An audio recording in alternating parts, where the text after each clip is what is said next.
It's two key words: coping and changing.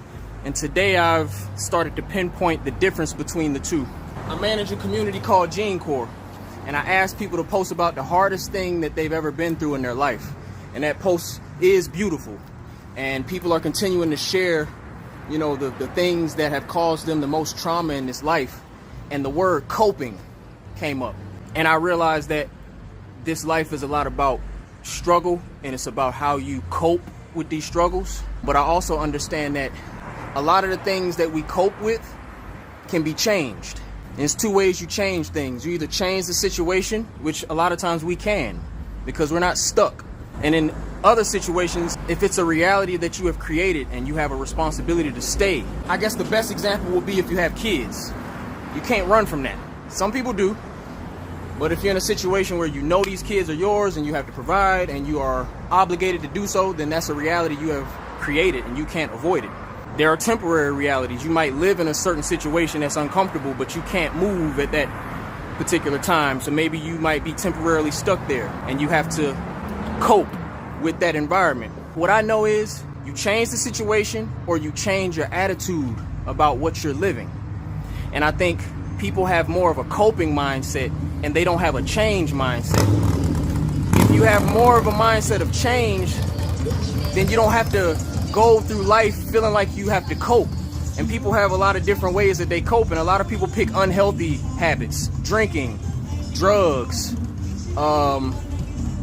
Depression is a side effect of coping because people don't know how to change their mindset or change their situation. Last thing you want to do is be coping with a situation that you can change. That's what you never want to do. And like I said, if you can't change the situation, then you change your attitude about it. You don't look at your life as if you are a victim. I'm noticing that a lot of these points that I'm making on these videos all go back to self-accountability. In order to change, you have to take accountability. Accountability always comes before the change. You take accountability for how your life looks. Everything was a result of some decision that you made. If you're coping with something. Now, the fact that we're alive, if you want to take it all the way to the beginning of life, we don't decide to be here. But we do decide to keep going. We decide to continue to live. Now, some people decide to check out of here under their own will. Suicide, it's a real thing. And that's always a decision.